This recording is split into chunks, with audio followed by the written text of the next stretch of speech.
Hey, did you tighten up today? This is the Two-Tone Takeover, and I am the Two-Tone Bandit, and this is a podcast for Tennessee Titans fans by a Tennessee Titans fan.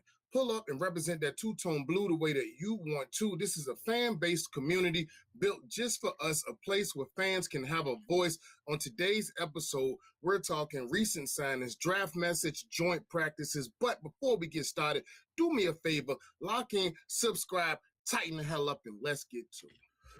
All right, jumping straight into it. We got Titans Van and Titan Fan B in the building today. I should do a real sound effect, but hey, everything's over here. But nonetheless, look, we're gonna jump straight into it. We're gonna talk about the recent signings today. We continue seeing them add more depth to the roster. If you didn't know, the Titans have officially signed Hendon Hooker, Michael Carter, KJ Osborne, and Lance McCutcheon. Today, it's not a Fool's Day. It really happened. Believe that. Now, if you've seen that Juwan's Jennings post, that's a Fool's Day. But that was not real. It's not real, not confirmed. But Hooker most recently spent time with the Jets after earlier stops in Detroit and Carolina. Carter comes in with real NFL production after rushing for 333 yards and a touchdown in 13 games for Arizona in 2025. Osborne brings the most established resume of the pass catchers with 165 career receptions, 1,902 yards, and 16 touchdowns. And McCutcheon is more of a familiarity depth move after being with Tennessee previously. What I actually think this means is it looks more like a classic offseason at this point, to kind of raise the floor, if you will, type of move. Tennessee is not just like hunting down stars per se. It's stacking camp bodies and creating pressure at the bottom and the middle of the roster. Hooker especially stands out because he adds another recognizable name to the QB room at a time when the team is openly talking about competition behind Ward. So if we really look at each player, what I'm going to do is I'm going to give you a grade and a best case, worst case scenario. I'm going to ask two questions, give the floor to my guest, and we're going to get this thing rolling. But starting with Hendon Hooker, I honestly think this is like a B minus, honestly, because best case, he wins the QB2 job. I mean, best case scenario, or at least becomes a real developmental backup with value behind Cam Ward in a room that also includes Mitchell Trubisky and Will Levis. But Tennessee gets a cheap, intriguing arm with upside and some local Tennessee familiarity. For those who do not know, former Tennessee Vol coming back to Tennessee. So a lot of Tennessee fans are happy for that. Have a home name that they can actually root for.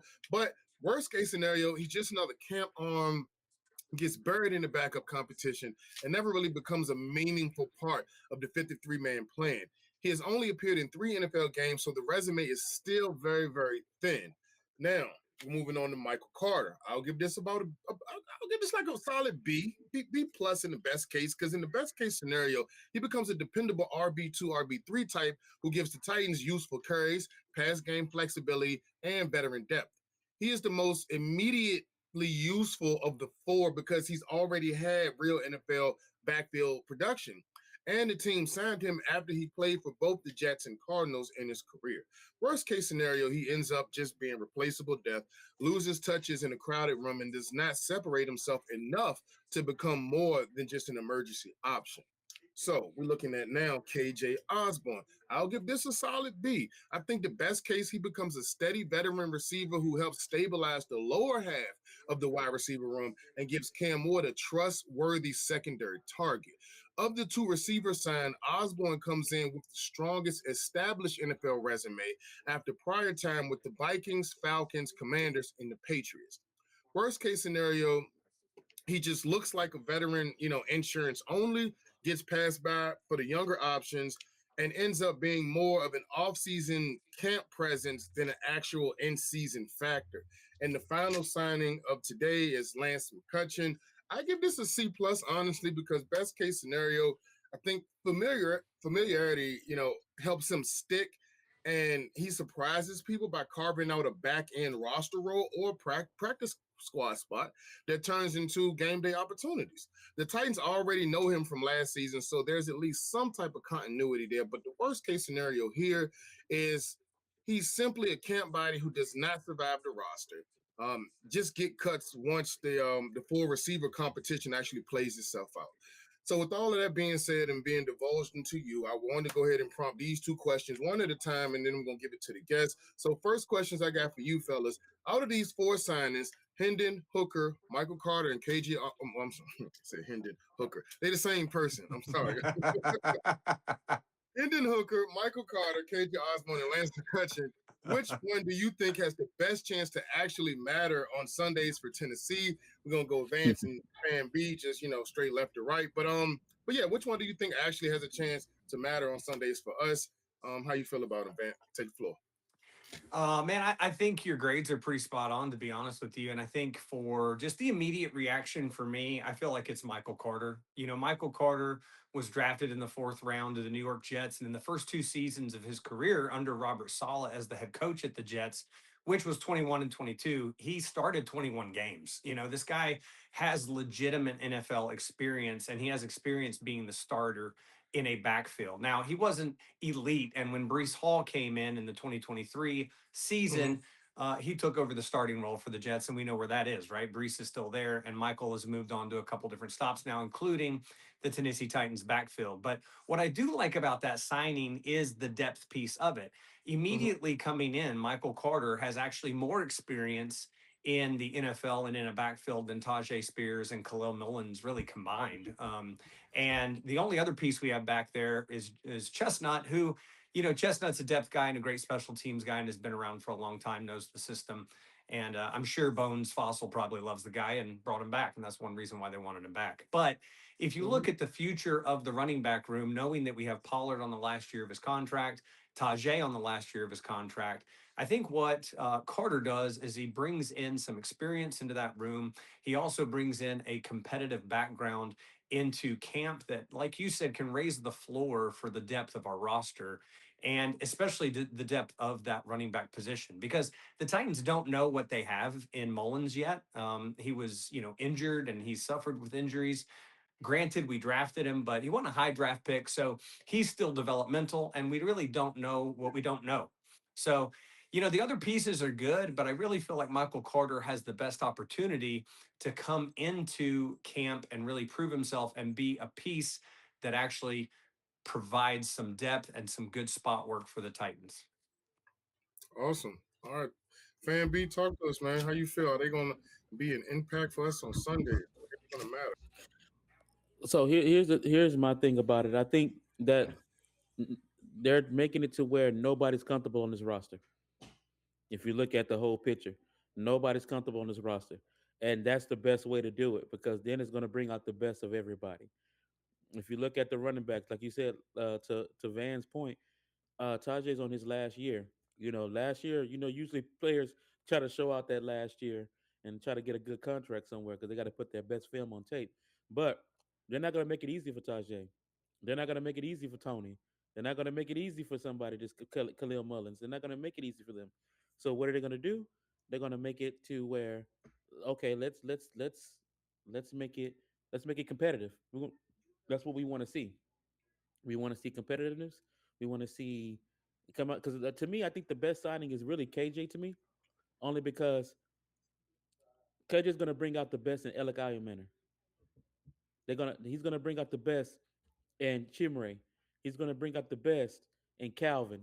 Because if KJ's putting up numbers, Calvin gonna be like, I got to do better if I'm the best. If I'm supposed to be the best receiver, you get what I'm saying? So, and KJ is also gonna see it as I got to sharpen my tools because these are the guys I got to beat.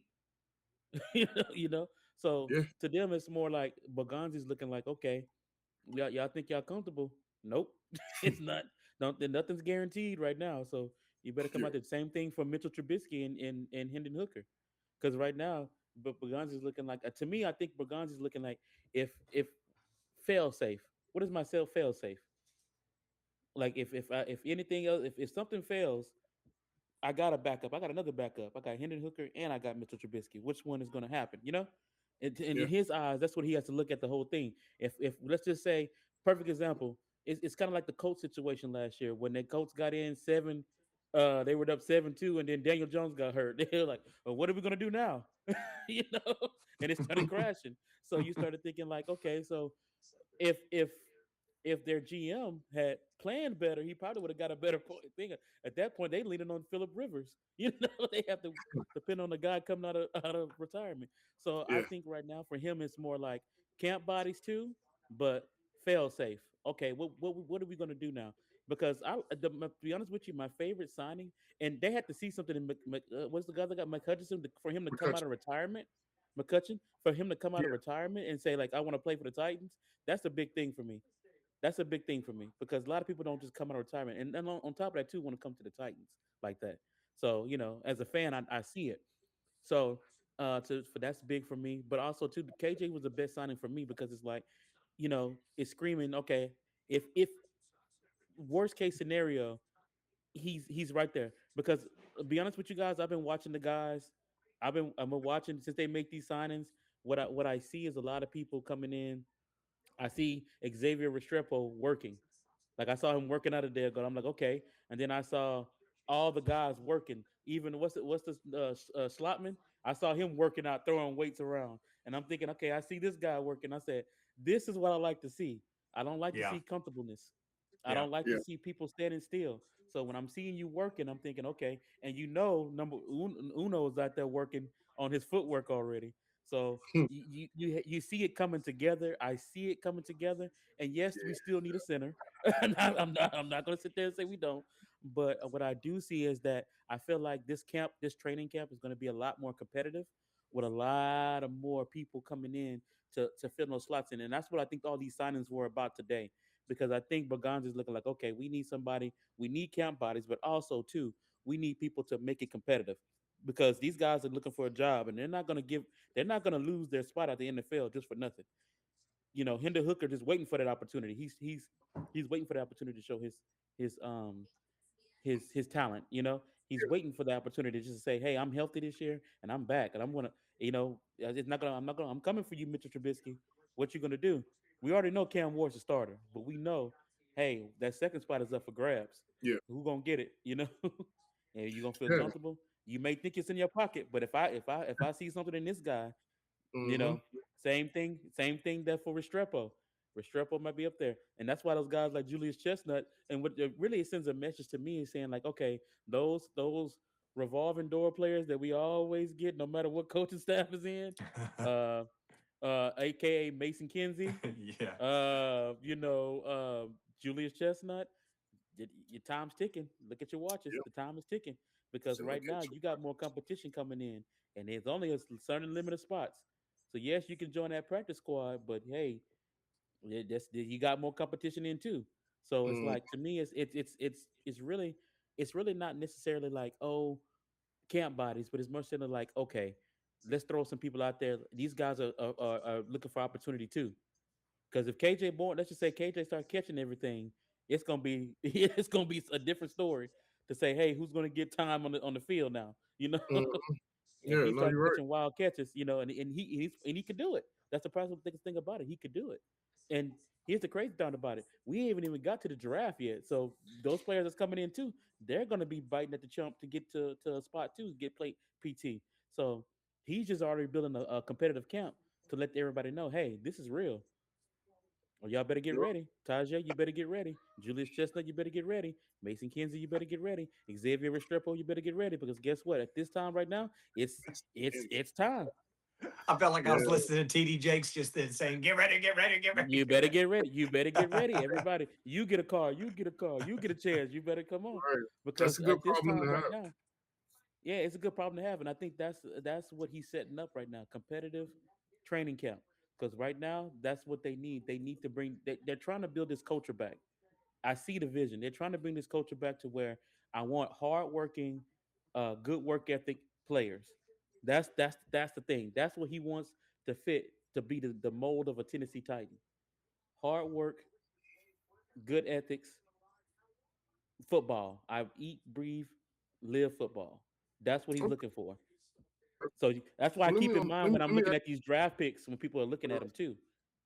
So let me ask you. Okay. Okay. Well, look. That kind of brings me to the second part of my question. Well, not the second part, but the second question. Second question I have for you all is: do you see these moves as smart roster depth competition, or do you think the Titans still need more proven talent before this group really means anything? What you think, Van?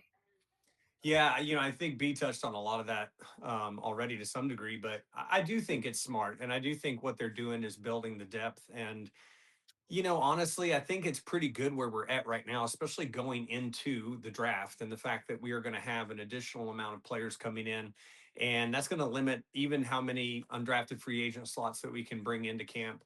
So, we're pretty high slotted right now on a roster. I don't know our exact roster count after today's signings. I know there's been some of that going on through some of our beat reporters on X that are keeping track of that. But I think it is a really good move. You look at, like, to B's point, the KJ signing. The part of that I do like is that last year when we had issues with injury through Calvin Ridley, Bryce Oliver, who hurt his knee on a special teams play and was a promising young guy hoping to get more field time, that looked good to all Titans fans. We had to deal with a lot of issues at wide receiver. Obviously, we had Van Jefferson that was there, but we had James Prochet on the field.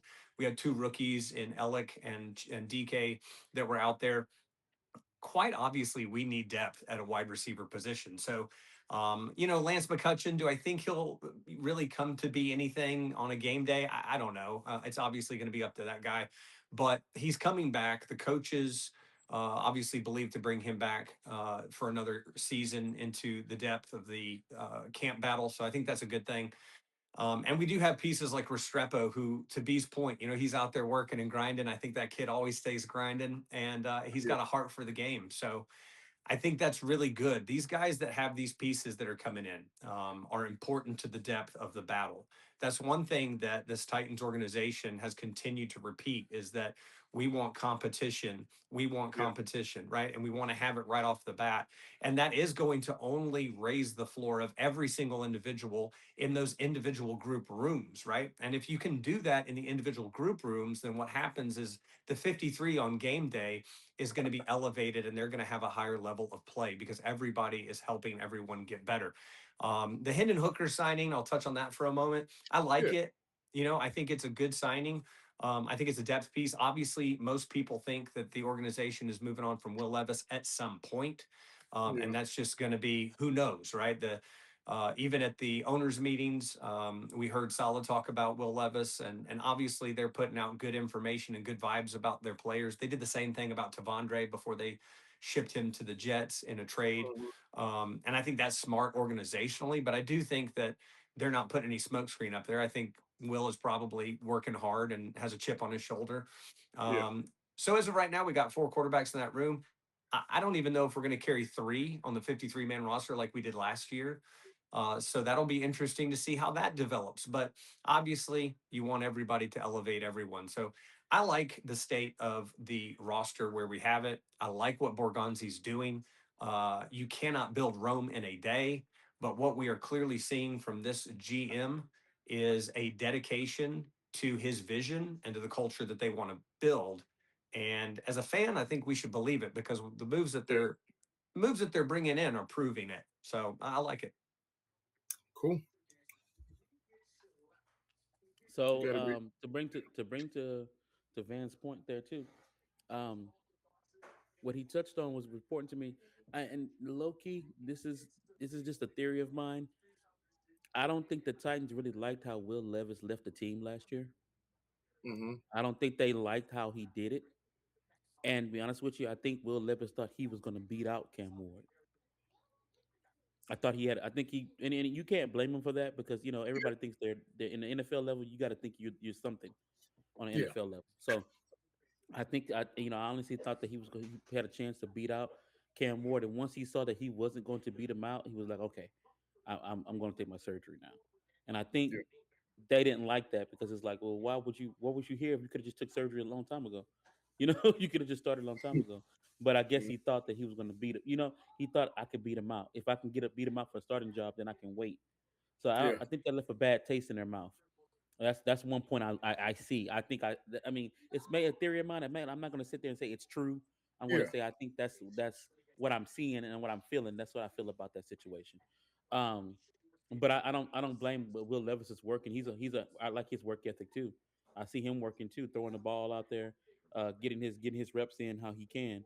So I don't question what Will Levis's work ethic. I just question his mind sometimes when he's on the field, his reading sometimes. You yeah, know, but other than that, I mean, I think being watching these players and seeing like the moves they're making, I, you have to feel like somebody's getting traded at some point. Yeah, for sure, Somebody's getting traded at some for point. sure. You Maybe two. see it, whether it's a running back, whether it's a quarterback, whether it's somebody's getting traded at this point. And I really think that they want to really put down to the point where they want a certain they want a certain somebody. They're looking for a certain thing. They want to see who's going to show it, and that's really what I'm going to be interested when OTAs start up. If everybody even participates in OTAs, and in May, I'm really interested to see how that's going to go because when they see that this is a new coaching staff. They're trying to put everything into order. It's a lot of work. It's a lot of work to do between that time, and I feel like to change this culture, they're gonna have to bring some people in there that's gonna they know that's gonna change this culture. Like I've Yeah. seen it happen. They you notice some of the moves they've dealt with these people before. It's all about relationships a lot of times in the NFL. I know how hard KJ works. I know how hard this person works. I know how hard Solomon Thomas works. I know Mm, how he is in the locker room. I know how what time the time he puts in, how to build the culture. The young ones that don't want to come along, and I feel like a lot of the moves that the Titans made in the pack, like the only move I think that wasn't really about culture fit was Roger McCreary that we moved. If you really think about it, Roger McCreary, he fit the culture. I just think that it was too good of a deal to pass up. yeah. You know, exactly. And I think that if you look back at the moves that they made, if they look back at the moves that they made with like when they got rid of Jarvis. I think Jarvis was great player, but I don't think he was the culture fit. They didn't like how he worked. It's about the team. When you're making penalties, you hurt the team, and if you don't care about not doing penalties, you're hurting the team. Yeah. So at the end of the day, they send you out of there. Trevon Sweat, they question his work ethic, and rightfully so. If you don't see you working, if you don't want to listen to a person that's an all pro telling you, hey, come on, man, let's go train. Like he's Hmm. begging for you to come train. Like, hey man, I see greatness in you, but he can't do it. He can't see it for you. You have to see it for Yeah. yourself.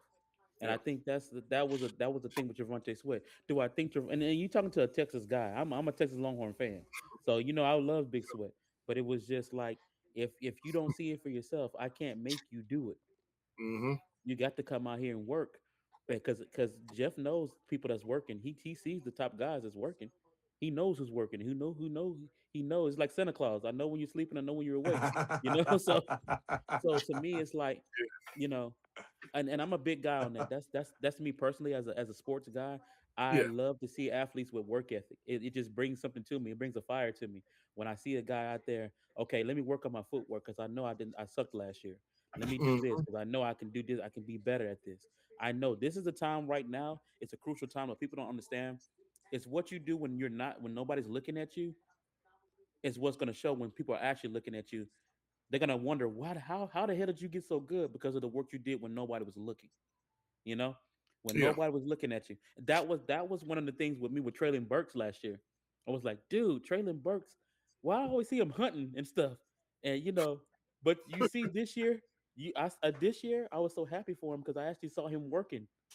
I actually saw a video of him training, and I'm like, he gets it now. You know, he gets it now.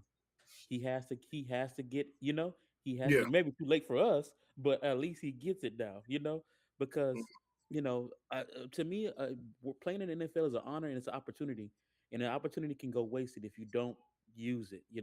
So I yeah. think right now these guys are looking at this as an opportunity. KJ Osborne, McCutcheon, uh, Solomon Thomas. These guys are looking at this. This is an opportunity for me to put good tape on there, to show people, to be what I need to be, Yeah. to get where I need to go. And so to me, it's like I, I think, look, to your point, to your question, I think both of it's a camp body, and it's everything. It's not just a camp body, but it's everybody together. It's like they're looking to see what they can build a culture with. That's really what they're searching for. Okay. What's God's gonna come in here and say, hey, you know what?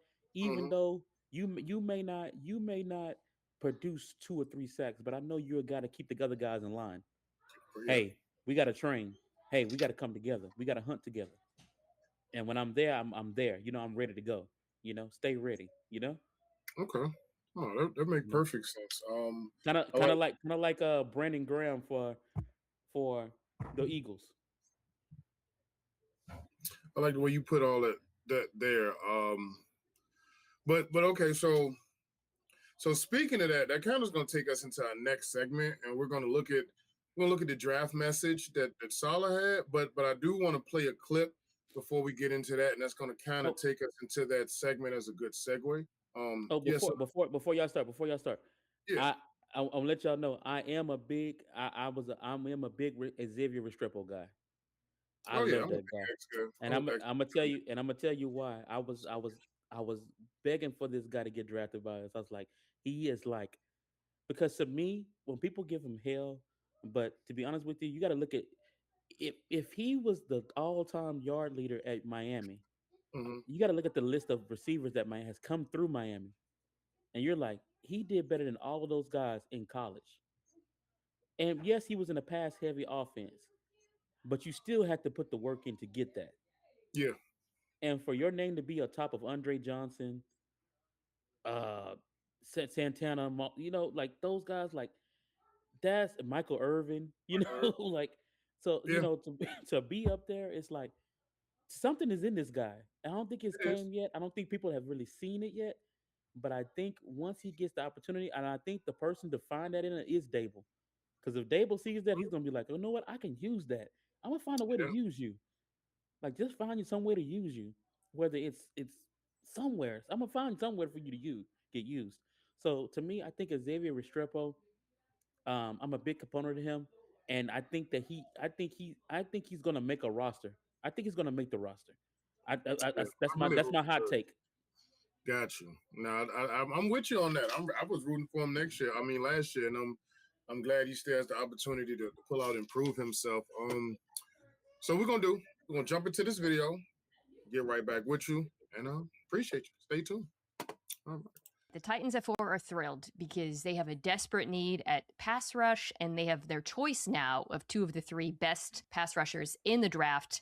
I am not giving you Jeremiah Love as an option because I disagree with that wholeheartedly here. I am giving you Bain versus Bailey for the Tennessee Titans. Yeah, give me Ruben Bain here. And it's nothing against David Bailey. It's just, if you're looking at the profile for what works in the NFL, it's power. It is power, power, power. The average, if you're looking at 10 years of data, the average physical profile for top 10 edge rushers in terms of pressures every single year for the last decade, it's guys that are 6'3", mid 260s, power rushers. We're talking like 60th percentile verts and agilities. Like, it's, if you can go in a straight line and you can collapse the pocket like a Jared Verse, if you're explosive enough, if you're agile enough, even without like elite explosiveness and agility, as long as you can collapse the pocket, you're going to be productive.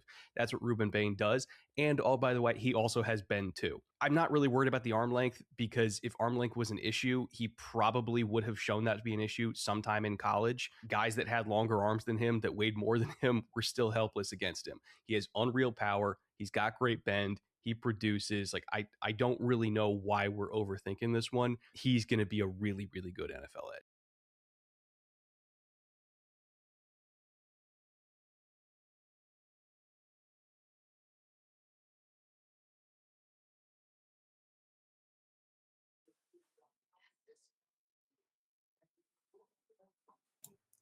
My bad. I was like, fellas, I can't hear anything.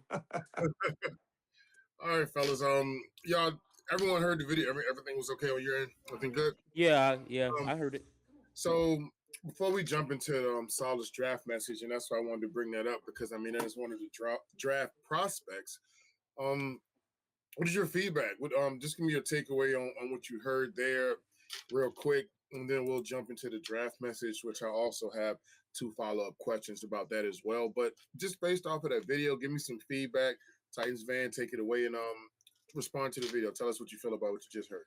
Yeah, obviously she framed it in the fact that, hey, you can't take Love at number 4. So who are you going to go for at that, focusing on the defensive side of the ball? Yeah. And that's a good exercise to do, because, it allows us to kind of align our focus on the candidates that are there. We don't know what's going to happen above us, most likely with the New York Jets or the Arizona Cardinals. But I think everything they said was right. I agree with it. Watching Ruben Bain in college, he does have an incredible motor. The dude is an absolute dog. And what he does well, he does very well, right? And he gets after the quarterback, he gets after the ball, he plays the edge well, he plays the run game well. And to be honest with you, I'm not really concerned with the arm length. I'm not concerned with that narrative. And I think nationally speaking, if you kind of pay attention, I feel like that is kind of the sentiment. I think most people are kind of growing to that place with Ruben Bain. Now, personally, I'm not completely convinced that he's the person that the Titans would pick if they do choose to go a defensive edge type player there, if someone else is available. And most people assume that Reese is going to go off the board at 2. The big outlier and the big confusion, who knows what's going to happen, it would be at number 3. But hypothetically, if we had a selection choice between a Bailey or a Bain, I feel like Bailey almost fits the scheme better of what Robert Saleh would do defensively. Bailey has some holes in his game. Most notably, he even admitted it. He needs to work on his run defense. He's not nearly, to me, as good as Ruben Bain there, but he is a lineup and attack defensive edge that does what he does extremely well. He's quick off the ball. He's a dog to the quarterback. He has a couple of different moves in his arsenal that he can essentially set up the tackle and set up the offensive line to get there. So I'm not totally convinced that Ruben Bain is the selection that the Titans would go with. If it was up to me personally, I would prefer Bain on our team over Bailey, just from my own perception as a fan and what I've seen of the two, if we were picking defense. But, I think the guy hit it pretty much nail on the head, in my opinion, there. To bring to Van's point right there, I think I agree with him. If it was out of Bailey and Bain, I would definitely go Bain. I mean, yes, we're all looking at Jeremiah Love, of course. Now they looking at, but they're doing the exercise where you don't. If Jeremiah Love wasn't there, where would you go? You know, and the next, like Berganzi says, I'm going for the best player available, and I think Bain is better than Bailey to me, and I say that because the band. Bailey's a different type of rusher. He's a different type of rusher. He can come across there. He's just quick to the ball. And Bain is not too slow himself. He just has more bend to it. He has more technique and more strength and power to his game. If you look at it, that way. And I think that better fits Salah. That better fits what we're trying to do. So I think Bain is the best part. Now, however, if we don't get Jeremiah Love and we're going for, we have to, we're going to for that, I would rather pick Bain and rather pick up Washington in the second round from Arkansas. That guy's a tough runner. Just as something that we can get to run. To me, that's what I would do if I was going with Bain. And I don't know if y'all talking, but I can't hear y'all. But I know you can hear me, but I can't hear y'all. But You're not just I on would mute, let me talk now. I got you. But talking about I had the name mixed up. I was thinking Denzel Boston, but no, I corrected myself. I know what you're talking about. yes. So if we're going to pick up somebody like because be honest with you guys, we need offense. We need touchdowns. That's gonna get the stadium rocking. Yes. Do we need an edge rusher? Yes, we do. But this is a deep edge class, and that's what I feel. I feel like this is a deep edge class. They got so many good edge rushers. Yes, are Bain and Bailey the top of the cream of the crop? Yes. Arvell Reese up there? Yes, but I didn't like that. To be honest with you, I didn't like that combine. He was kind of like, I don't know if he was really putting his effort into it or not, but that bend was terrible when I saw. But I think those are the cream of the crop guys. Those are the top 3 guys. And I think if we were to get any of those guys, I would be happy. I'm not Mm-hmm. going to sit there and say that I'm just so disappointed. No, no, no. It's not that. I'm just thinking about offense for Cam. We need touchdowns. We need them. We need them bad. Sitting there watching uh the offense struggle the way it did last year. I mean, our defense did what it could, and sometimes they even kept us in games. I just believe that if we had even had a better offensive flow, I think we could have done better. I think we could have Yeah. done better. That's why I think at the end of the year, if you started watching us last year, at the end of the year, our offense started picking up, especially in December. They started picking it up, and you started seeing us score. And once we scored, we were in some games by halftime. Yeah. We had a chance. So I think with that being said, I don't think that we. That's why I'm so heavy on Love. I think, but if with Love wasn't there, I wouldn't mind taking a Bane.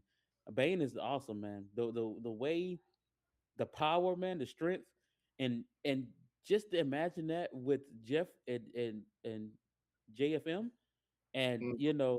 Jermaine Johnson on the other side. That is going to be that's what people are imagining. They're thinking that's going to be a monster D line, and I think if you add that, especially with him as Jeffrey Simmons as his vet and All Pro as your vet, and you're taking that top talent like that, Yeah. that's what people are imagining. So I can see the allure to getting a Ruben Bain. I can see it. I just think we need too much on offense. I You actually know, think I'm good with offense, honestly. I don't know what people expect or what they want, but I don't know if people really paying attention because now, see the thing is, you can have a here's the thing. fire player, but he's irrelevant if you don't have a good playmaker. I mean, we look at okay, everybody want AJ Brown, but Philly complained about his drops last year. Okay, why? Because of the OC that they just kicked out of there. Your Yeah, playmaker matters, and the fact that they got better in the second half, it had nothing to do with the playmakers or the play callers. Is what I mean. What I'm really trying to say is the play callers. That was them just being good players and just putting their own self together the best they could as a rookie class team, just taking yeah, the team by by the ropes and doing what they could and with that's it. a good point. So that's why I said, You know, yes, do I want Jeremiah Love for that? Because I feel like it's gonna, yeah. if all else failed, they know how to get it together themselves. But I I feel think it's like I think the draft top is kind of like if you got $100,000 to spend on a car, you're at the dealership. You can pick a lot of good cars, but you can only pick one of them. So I you think can only drive one, we have this and it's gonna feeling get of you to A to like B. we don't know what to do. You know, what I mean? Like, I want Love, but the Bane wouldn't be bad. Then think about Reese. Oh, we could go Sonny. I mean, it's a lot of different options, but you can make a case for every player because that's why they're up there. I mean, it's not a player Yeah, that you can put in exactly. I that mean, slot and and you do make have a that case. people. You do have the people that You say know, Connor State too. So it's like, you know, exactly. it's See what I'm it's a saying? lot. And I get what you said. I mean, to me, like I said, I trust Dable. Something tells me I trust Dable. Exactly. And Borgonzi. You know, this is Yeah, my thing. I think it's all gonna be funny until the last weekend of April. Because at the end of the day, the roster isn't complete. So it's still speculation on an incomplete project. It's like we're looking at somebody exactly. building a house and trying to assume what they're going to put right there, assume what that room is going to be for. And because it could be nice if you put an extra bathroom right there, you could make the bedroom a little bit bigger. Oh, Or and man it's like cave. You it'll still be a nice house. And that's what that's what my mind is at. Whatever we do is going to be a nice house, not because of who we pick in the draft, but because who we have running the organization and have coaching the team.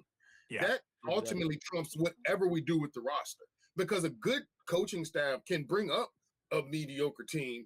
And but one thing I say over anything, I mean, I'm not going to negate from the fact that we don't need offensive power. I mean, of course, one of the most exciting things about football is the offense. I mean, the bigger plays. I mean, we love sacks, but people go crazy on long runs and touchdown passes and things of that nature. But if we're talking championship caliber and recency bias, if you look at the last two Super Bowls, the champions were the ones dominated through defense.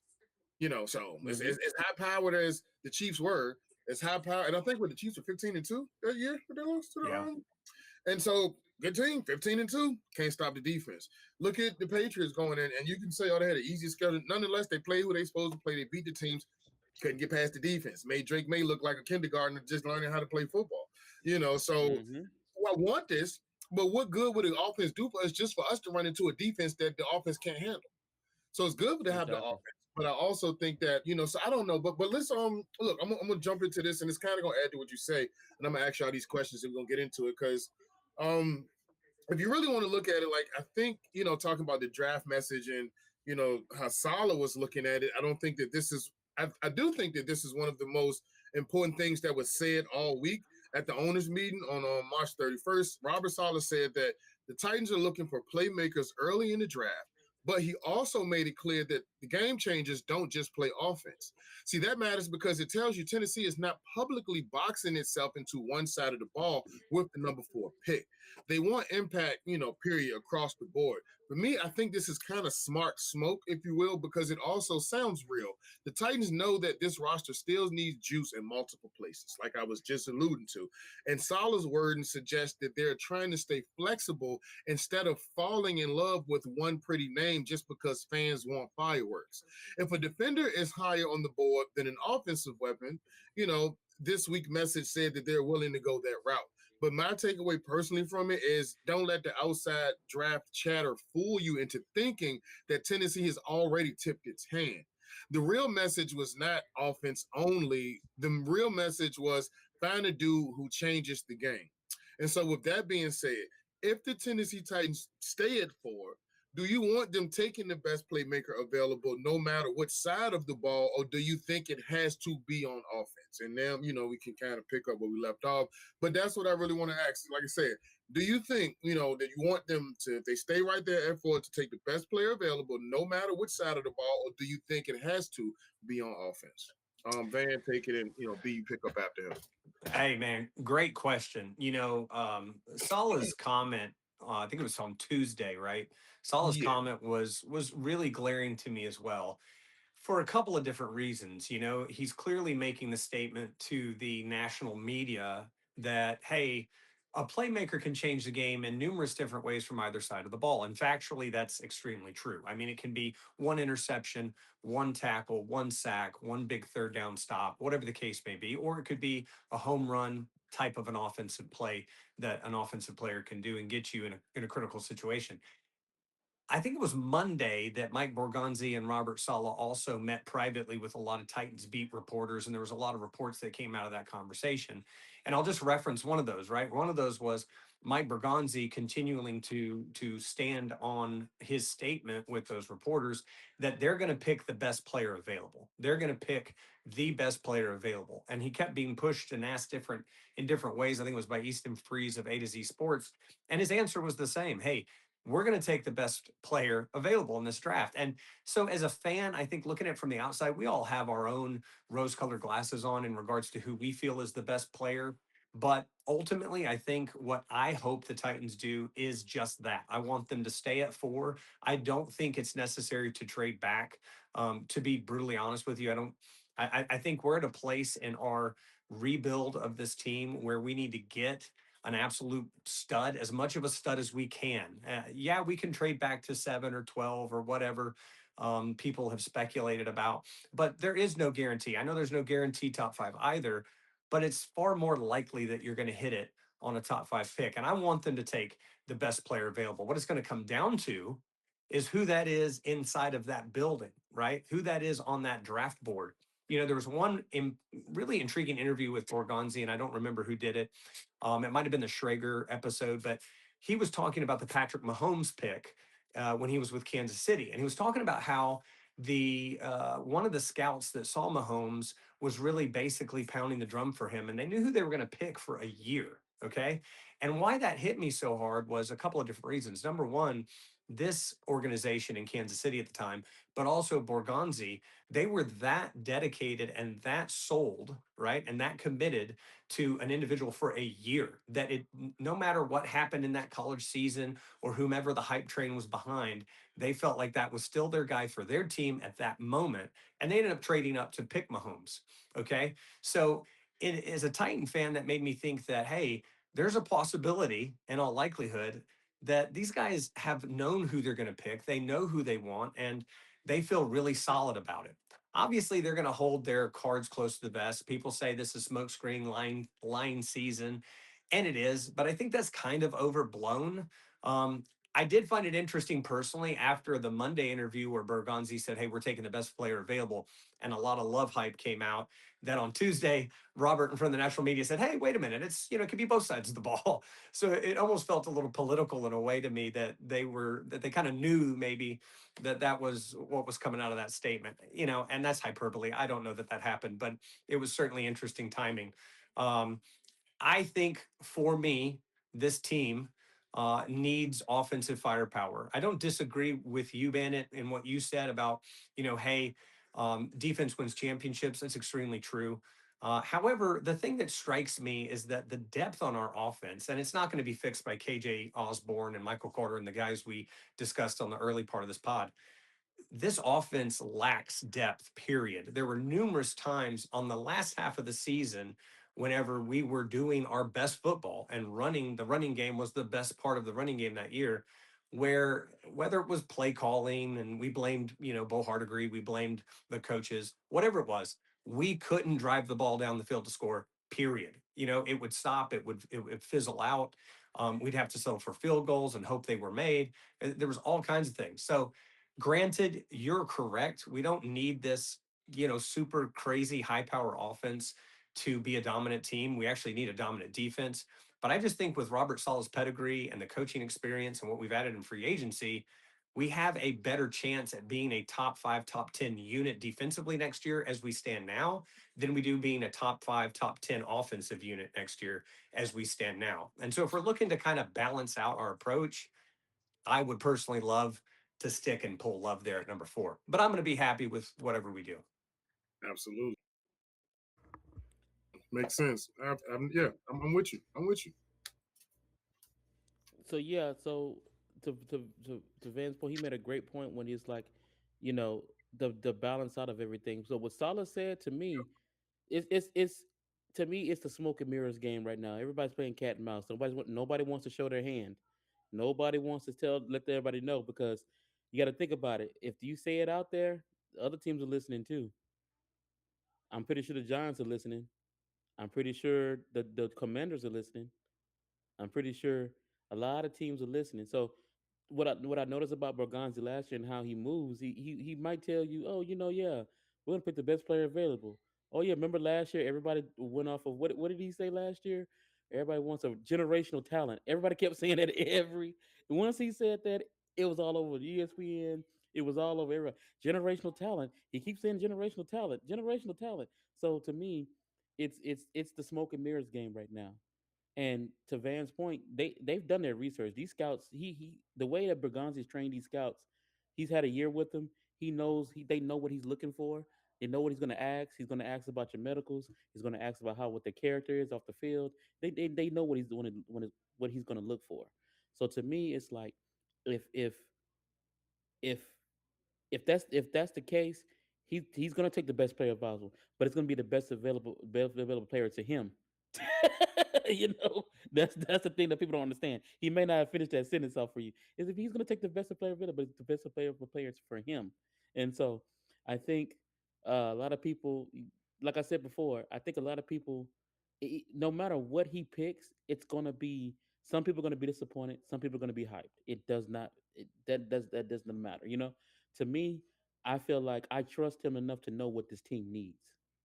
You know, so with that being said, I feel like Berganzi knows what we need. He knows it. So to me, I'm gonna trust his decision. Whether it's Jeremiah Love. Now, do I have my personal favorites? Yes. I'm putting up a heart symbol right now. I want love, but at the end of the day, I know I know that he's gonna make the right decision. So I'll be hyped if he picks Bane, to be honest with you. So to my two, because I actually have two picks. If he picks Love or Bane, I'm happy. I am definitely happy. And I think that, and to be honest with you, I don't know if it's possible. Maybe he trades up in that first round and get another first round pick. Who knows? If Yeah. he sees something, if that could be an option. People don't understand.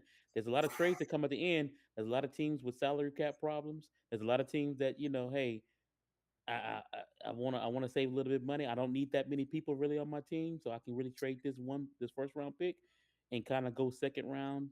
I don't really need that much high power per people. There's a lot of teams with two first round picks. He may make a move. He may sign Henry Hooker because he knows he's going to trade Will Levis and some other pick to move up in that first round to somebody that wants to get it up. You just don't know what's going to happen with the draft.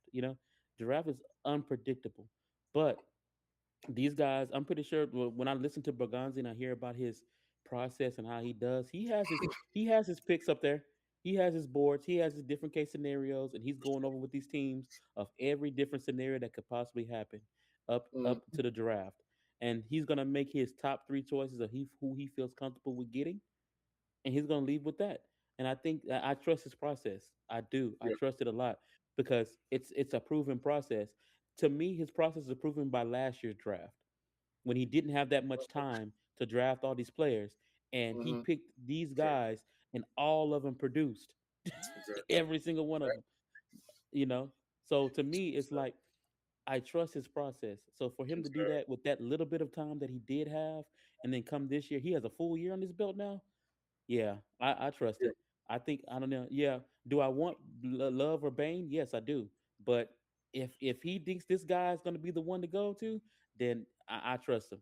I trust him with all that. And now that he got a good playmaker, because oh man, I'm last year it was a yeah. rough year for play calling for me. It was just rough for me. It was rough. I get the it. It third was rough. the third down runs, the 60-yard field goals with 2 minutes left on the clock. It was just rough for me last year, y'all. I mean, You know, and I don't want people to misunderstand. When I try to express my contentment, because I'm not saying that we shouldn't add, but we're always going to add to it. I mean, if everything is done next year, so I mean, y'all think we're just not going to have anyone to add to the roster? oh yeah, This is an we're gonna add. NFL. You're always going to be building and building and building. And I could look at it like this. It's probably to go and win the Super Bowl because we have to, unless there's guys whose job is on the line and they have to win. I'm looking at it from different angles and different ways, and I'll say I'm not against drafting Love. I would love Love. I would love Bane. I would love who they would pick because I would trust that they picked them for a reason beyond what we could see. So it might not be none of those guys. It could be one of those guys. But like I said, I wouldn't mind going in on defense this year, and let's say what I mean. Think about this. Just flow with me. Look at a lot of the defensive signers, and a lot of them are not 1-year contracts. Okay, so you look at that. What if he's setting up defense this year? You know, He we don't could. know. It's a Could be. beautiful draft You very next well year. There's a could. lot of deep and depth signings next year when it comes to defense, so we can stabilize a great defense with even greater depth. So then we were bringing in great players for a cheaper price because they don't have to be the main guys. But nonetheless, that could be here nor there. But I just wanted to add that sentiment on it. Like I want yes, but this another thing that I've noticed, and it was a fan bias that I had to get over. Watching football over the years, I would just always think like the players would just go out there and do their thing. But then I had to come to the realization that they're following a playbook. What if they're getting Yeah. told, trash plays like plain Jane, no motion, just run, and so if this is what they're dealing with as rookies, maybe they don't know how to adjust. Maybe they don't know how to adjust at the NFL level yet. I mean, you got to look at who was the lineup Yeah. last year. We didn't Yeah. have It any was a real learning curve. veteran presence, and the rookies were doing the best they could. And that's why I'm so excited. And I said I'm comfortable because we all seen the improvement post, the bye week. And so it's like, okay, well, there's something there. And then we adding to that with an actual did that with nothing actual play call. This could be interesting. And like I said, we still haven't even touched the draft yet, so that's all speculation. What if we do get Love? What if we do wrestle? What if players the guys are rooting for and want to see on this team? And that's why I think we're more anxious than anything because we don't happen. What are you going to do? Like, what are you doing, Borgons? We need to see it happen, and I get it. That's why we're here. We love it for the reason, but this with it. But I'm gonna touch on what you said earlier, real quick, and going into the second question when you spoke on trust. So, trust in Borgons and trust in the process. So, my next question is actually: do you trust the Titans' player choice, or are you worried that best player available could turn into passing on a weapon that Cam Ward needs? So, Van, I'm gonna toss that to you and let y'all do the same thing. But yeah, that's my question. Do you trust the Titans to make the right impact player choice? Or are you worried that best player available could turn into passing on a weapon that Cam Ward needs? Yeah, it's a great question, man. And this is kind of a logical side of the brain answer and an emotional side of the brain answer, because you're asking me those two questions. My answer to both is yes, so it's kind of like, how is that even possible? But the simple explanation is obviously, I think that for the sample size that we have, that's fact, right? One of the complaints that I people might hear me say a lot is that Titans fans seem to live in the past too much. We love the old past players that were great but not really great, or good but not great, and we kind of make them better than they were because they were ours, and then we want them back when they're free agents, and it's this Nick constant Westbrook McKinney. cycle. Yeah, yeah, it's this constant cycle of things, and I kind of understand that, but we have to go off of only what this front office has done. And to B's point earlier, the draft last year, the free agent cycle that we just went through with the larger signings at the basically the ball drop of free agency, to me that proves that they know what they're doing, right? And I actually do like all of the free agent signings. I like the pieces that we did. I like the vision that we're going. So I do trust it. I absolutely trust it. And I think at the end of the day, that's where it separates me as a fan whenever I'm watching that card read, and hopefully it's the fourth pick, whatever name is coming off. If it's not the one I'm emotionally tied to or I feel the best about, I can then turn and, be confident and root for the team because I'm confident in that selection.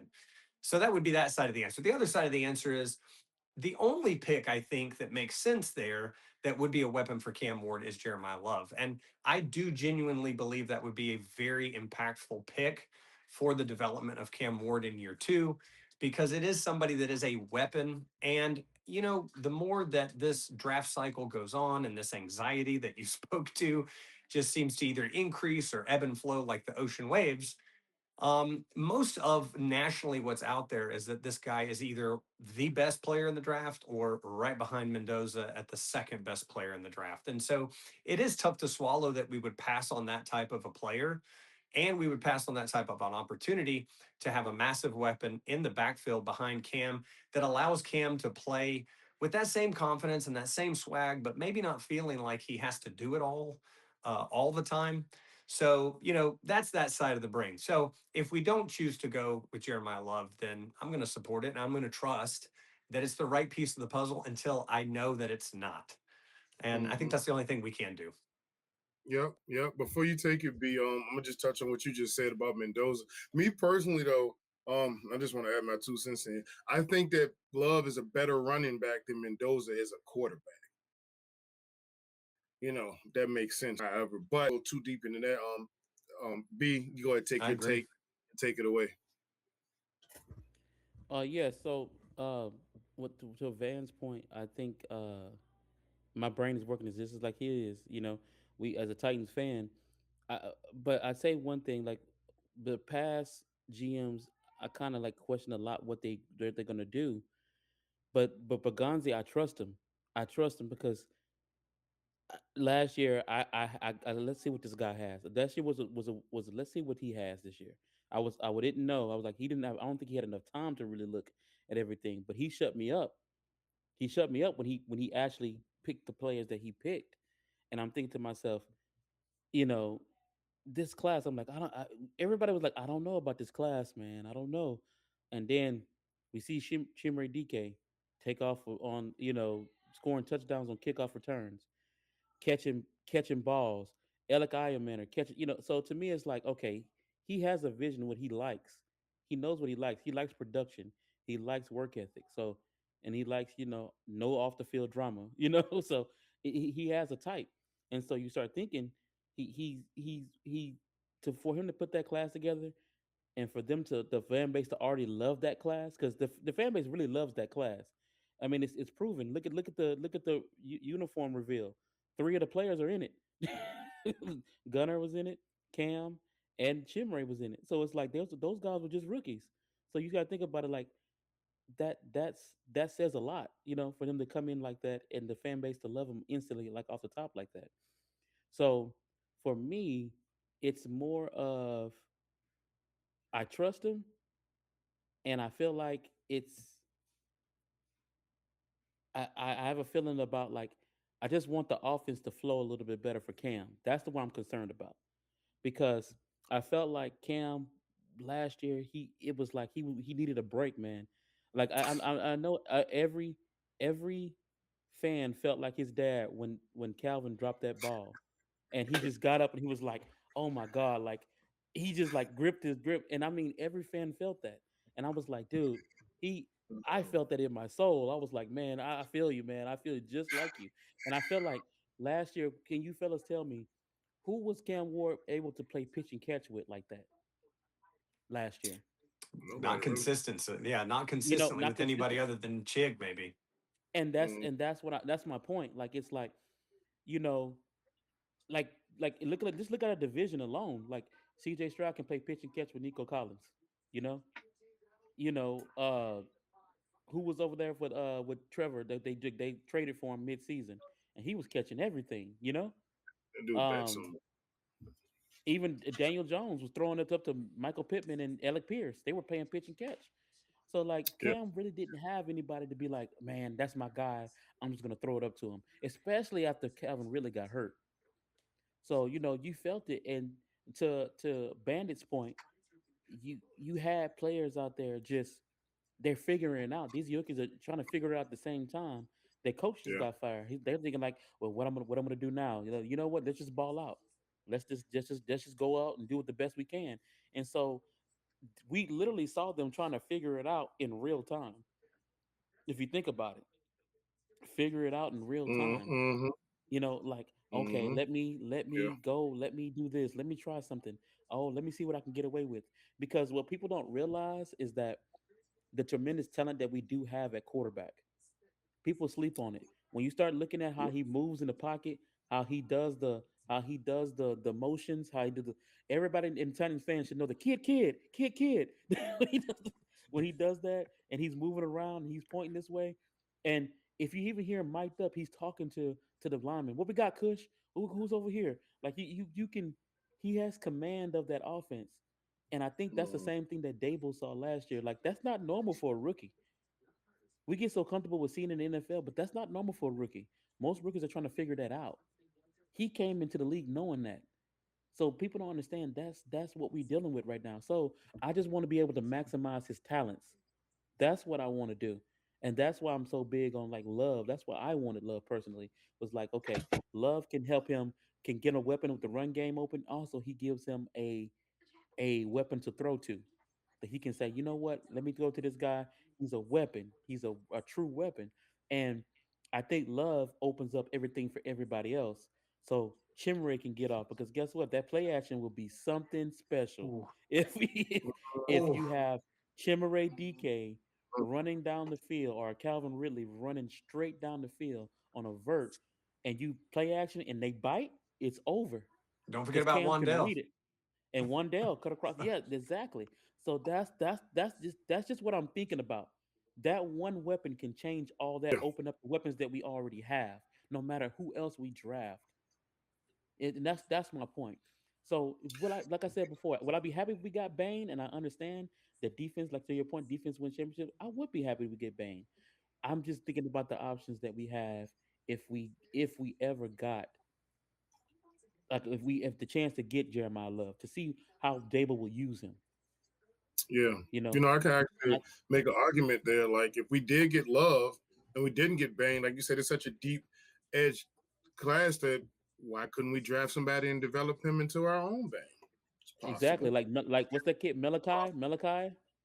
Yeah. What is he from? USC? That I forgot his last name. Malachi something. And I seen a kid long arms, six. I'm like, golly, and he can cut off, and he has power. I'm like, that's a big. And then also too, to your point too, we might not know who they're seeing in Femi Aladejo right now. Come on. Y'all know I'm no, I know I'm Yeah, big. yeah. You know, Hey, the Femi conversation might go long, but that's Yeah, so we ain't true. gonna go down but that we don't know what they're seeing in him. So my thing is that maybe Salah, because like I said before, Salah gets the right coaches. He knows how to coach players up. So he might get his hands on Femi and it's like, hey, you want to make it in this league? Let me train you. Let me get you right. yeah, Let me get the right people around you. Let me get you right. And you may not know. We may not see the same Femi Aladejo we saw last year. We may see a exactly. different one, a better Femi Aladejo We will and they see. may feel We will. comfortable with that. And Barganzi, and that's the only person who can two people who can really see that is Robert Sala and Mike Barganzi, and that's why I say I trust them to make that decision because if they say, you know what, we trust Femi, I know Femi can bring it together. I've seen it. We looked at this, and they say, you know what, I feel comfortable taking Love because I know what I got in Femi. Yeah, That's what I'm telling exactly. people. We can't Mhm. we can't necessarily narrow it down. And don't get me wrong, I would like I said, I would love to have Bane, but you got to realize Bane and Femi and them are gonna be rotating, and it's a lot. And like I said, he may see it Mhm. as let me put pressure on Femi to get better. You Hey, know, Bandit, Like, can I make a quick point? Yeah, go ahead, go absolutely. ahead. Yeah, so just something I found interesting today as I was listening to A to Z. I think it was Zach Lyons on Cover Two, I think it is, The press man with coverage. with Blaine Bishop. So um, anyway, they brought up a statistic, right? Just in this continual argument the Titans fans are having about what's more valuable and this and that, and some of it is hyperbole, but I think it went back to even when Blaine played, and what he did is he compiled the stats of what has there ever been a sack leader in the NFL for a season that has gone on to win the Super Bowl in the same season that he was the NFL sack leader, and there was not. And he Mm. said, has there ever been a rushing leader in the season to go on and win the Super Bowl? And surprisingly, there's only one, and that was Saquon Barkley. Mhm. So that's minuscule. I mean, 1 and 0, right? That could just almost be equal. Yeah. And the point to me, right, was proven that it's so much more than just one piece. It's so much Mhm. more about roster construction, culture building, planning and organizational development and coaching. It's so much more than just one piece. So the reason I want to make the point now was because as Titan fans, we should be confident in that and know that, hey, whether it's what we think is best or not, Absolutely. Absolutely. we need to trust the organization and the GM, and we need to trust them to build the roster that's going to get us there. Mhm. I believe they will. Like I said,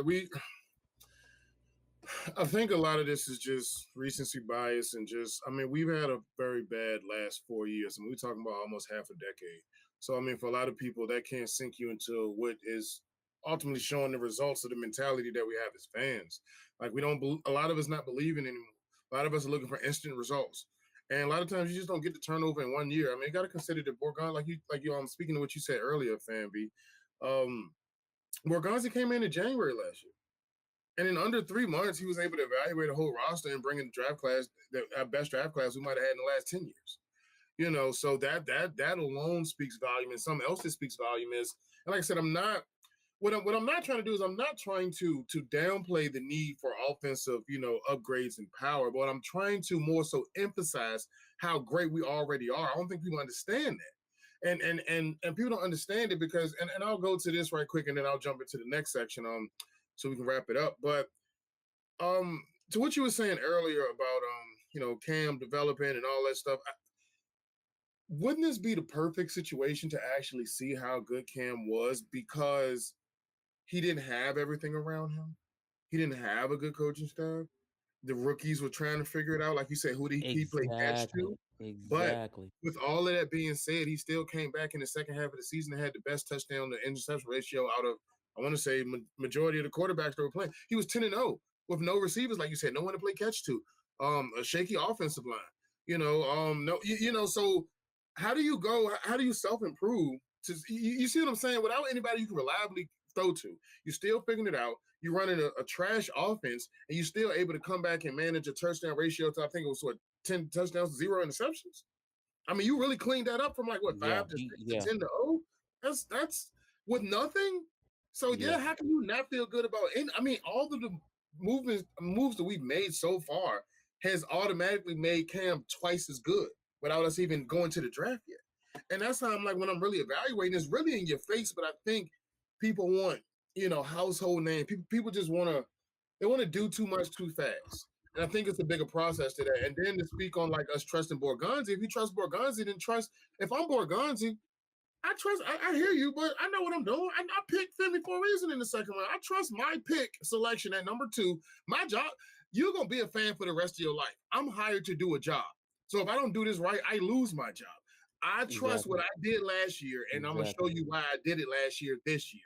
But nonetheless, it's these little intricate things that I think, these tiny, details in between things that I'm more of a detail person. So I'm paying attention to the minuscule, the in between things that people might overlook because we're looking at the shiny pieces and all of that. But nonetheless, I do think it'll all come together soon. But that's why I'm so excited about the draft, because that solidifies a lot of the speculation.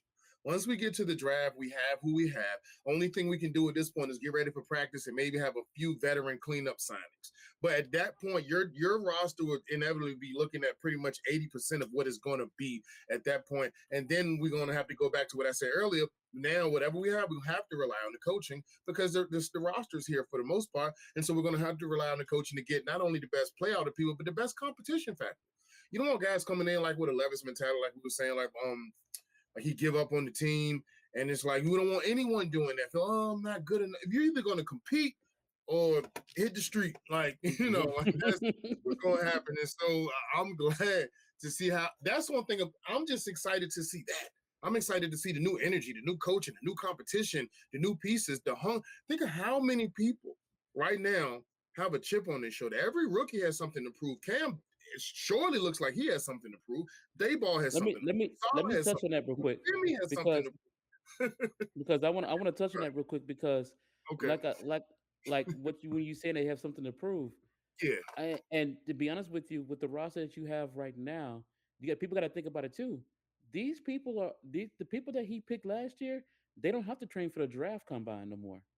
Right now, they're training for their career. They know what they need to do now because they've already got they got that 1 year under their belt, and they're like, okay, you know what? I know what I want to be great at. I know what I want to go after. I know what I need to work on, and now they can spend this whole off season not preparing to run a 40, not preparing to lift 25 pounds, 20 this weight up here and run this. How good is my route running? They can actually get better at their craft. They can actually work on it, and to be honest with you, I'm excited. It gets me excited to see how a Gunnar Helm is going to look next year. You're right. I'm going to be excited to see how an Alec Ayomana looks next year because now that I know what I need to do, now I know what I need to work on. I'm excited to see what Chimere is going to bring next year. I'm excited. I'm excited to see what Kevin Winston is going to know what to do now. What he's going to bring, especially now that he got Salah there. I'm excited to see. I'm excited to see what Femi Aladejo is going to do, because now these guys are not training to get drafted. These guys are training they're training to be great at their jobs. That's a good point. Yeah. So right now, to me, people may sleep on it because they're so focused on this new draft class and we need to do this. But you get to look at to your point, you have to look at what's on this roster already and what can they get better at. Because guess what? That can also improve this team too. True. I mean, I would love to see Alec Ironman gain 300 more yards and a few more touchdowns. Because Lord knows he had it last year. He had a couple more he could have had last year. Yeah. I would love to see. I would love to see Chimere get open a little bit better on those long streets with that 4.3 speed. I would love us to get that art to finally let Cam Ward do the RPO like I know he can. Absolutely. And Absolutely. and I would be love to see us not mess up a screenplay that we had. Yeah, no. that we know that nobody was open for. It'll get better, man. It'll get better. One day at a time, it'll get better. But look, another key nugget from March 31st from the other day that Salah said is he's hoping for joint practices with all three preseason opponents. So speaking about competition, I think one scenario specifically mentioned was the Panthers coming to Nashville before preseason game number 2 with another joint session in Nashville against a team still to be determined, but plus one on the road against a third preseason opponent. And that might sound small to the casual fans, but it's actually a big clue about how the staff wants to build the team. Joint practices are where you get real measuring stick reps. You see how your line holds up. You see how your young DBs react, how your quarterbacks process against another uniform, and how your depth pieces respond when the energy gets turned up a bit. My takeaway from that segment of it is that Salah doesn't really sound like a coach who wants a soft runway. He sounds like a coach who wants this roster tested early, often, and honestly. This is a good sign for a team that's trying to build edge, accountability, and a no excuse identity. So with that being said, I want to ask you all, I want to start with the first of two questions. Do you like Salah pushing for joint practices with all three preseason opponents, or do you think that's too early for a team still trying to build chemistry? No, I like it, man. I think we did some of that stuff last year under Callahan initially, if I remember correctly. I thought they did something with Tampa, which is when Brownlee got in that kind of altercation and it kind of went viral. But I think that the joint practices are a fantastic idea. In fact, if I read correctly or heard correctly, I think there was a follow up to Sala that they talked about having two with the same team. And he said he didn't want to do that because that's when emotions got high and it led to certain things like potential fights or other things that were disruptive to what the whole point of the situation is to get better and to grow. So I like that He doesn't perspective want for Jeff sure. Simmons to fight. For me personally, I think it is an excellent thing to do to have joint practices. And I think it helps a young team grow and get better. I don't think there's any ifs, ands, or buts about it. I think that what's more important than just the mere joint practice is the actual coaching staff and how they coach off of that. And if you guys do any type of research, I'm sure we've all done it as fans, and we've seen how Robert Saleh coached the Jets through things like Hard Knocks and otherwise NFL films behind the scenes. And if you've seen Brian Dable, like it is going to be like a culture shock. I mean, watching film of Dable coach in camp compared to like what we've seen is like going from Sunday school to the military. I mean, there is a totally different vibe, and they're going to command excellence and execution out of these players on both sides of the ball. And to some previous points that are made, that is what I'm most excited about seeing this new staff putting their stamp, their professionalism, their experience on this young roster and commanding a different result from day one. And we all know that starts from OTAs to camp to preseason games. So, yeah, I'm all for the joint practices. I don't think there's much to belabor here. I think it's going to be good for the young roster. Yeah, I think it's a good approach.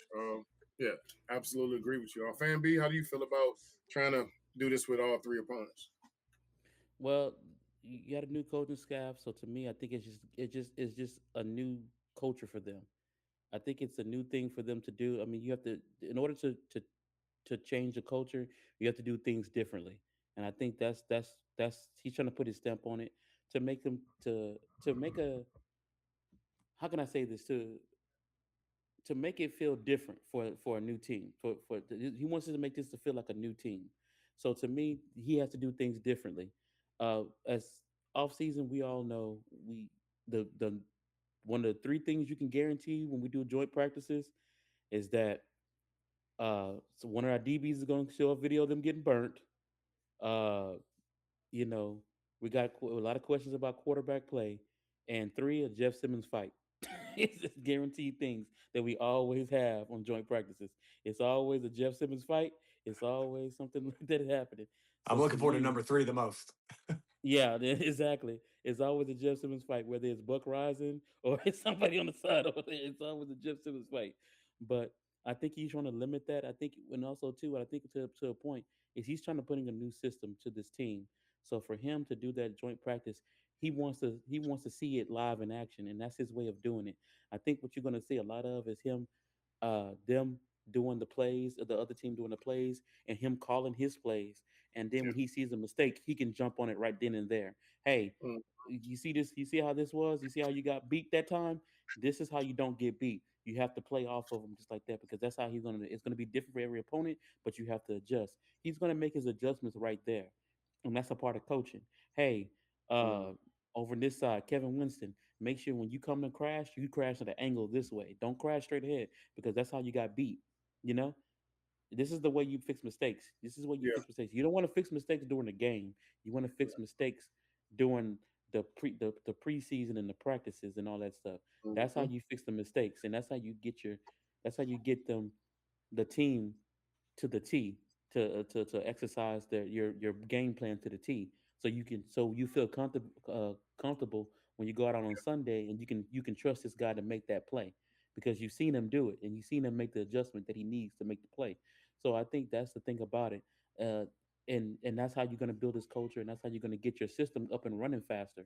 Because yes, I can practice all day, but if they know the playbook, you know their playbook, and they know your playbook. Especially Mm-hmm. if Cam knows your playbook because he has access to it. So he pretty much can read your defense and know it, but he doesn't know the other team's defense. Same Yeah. for Jeff Simmons. Jeff Simmons doesn't know the other team's offense. So at this point, it's like, hey, this is live action right now.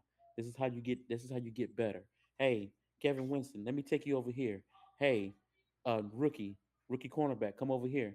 Hey, Cordell, I want you to. I know you're not used to my system, but hey, let me pull you this way. Let me show you what I mean when what I want you to look at when it comes to this point. This is how you're going to guard this because he's going to do this, so they can play as a more cohesive unit. Hmm. Because I feel like last year, especially at secondary, man, I didn't see us get burnt. I was there from that when the Jerry Sneed got burnt by Nico Collins.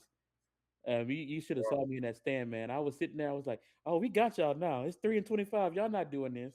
And then what happened? We got caught on. I just had to put my head down. Exactly. Which way did he go? Exactly. So I'm sitting there looking, and I'm like, you know, and so for me, it's more like they just didn't play as a cohesive unit. Yeah. It wasn't secondary knows what the D line is doing, and D line knows what the secondary is doing. So it's Hmm. kind of like we had too many rogue players going out there. And to their point, I'm not saying that's against what they were doing, but to their point, their coach got fired. So it's like we have to I got to put good tape out, whether I'm playing for the Titans next year or not. I have Yeah. to put good tape out. So it's like to them, they have to use their instincts more than anything else because last year there was really no direction. I mean, Exactly. McCoy was playing conservative, He was with the fourth. daydreaming. Yeah, uh, fourth and one. We could have easily went for it, and we didn't go for it. We got a quarterback. Please let me go. Please let me go for fourth and one. Just let me go. And so to me, it's like I feel like now that he has Dable's gonna put that trust in Cam Ward. He's Yeah. not gonna be scared to go for fourth and one. He's gonna be like, listen, I know you can do this. But he's gonna have to build that trust through these practice games, through Yeah. these games that you see these joint practices, these sessions. Hey, these let me take break down your film with you, and let me take it because, like to Van's point, I watched Dable break down film, and have you ever seen him when he questions quarterbacks when they coming into the draft, how they look at things and what they're looking at, and for him to say that he loved Cam Ward lets me know all I need to know because when the way he did Jaden Daniels and how he broke down everything, he knew how to, Dable, Dable knows if you're bullshitting him or not. Excuse my French, if I don't know if I cuss on there, Good. but you know, he knows it, and I'm just gonna Yeah. be honest. He knows when you're not gonna be there, or Hmm. if you're not doing the right thing that you're supposed to be doing, or if you just don't know what you're doing at all as a quarterback. So Yeah. I think when you look at the whole situation, it's like, oh, he knows what he's doing. He knows how to read defenses. He knows, and sometimes I think he was so impressed with Cam Ward, he didn't expect Cam Ward to know as much as he did. Hmm. But you know, but that just speaks volumes to how he came to Tennessee. This is the reason why he came, and that was one of the main reasons why I wasn't team trade back last year. I was Cam Ward all the way. Cam Ward, uh, Yeah. Cam Ward, no matter what was in my pocket. So I'm glad we got him. No, I'm glad we got him. No, you're right. You making very valid points. I just like to add to it as far as what I see practices is not only like you say you're going up with unfamiliar playbooks, if you will, but if we can do it to the intent that that Salah proposed it, then not only are you going up against an unfamiliar, opponent or playbook, but you're doing that 3 times.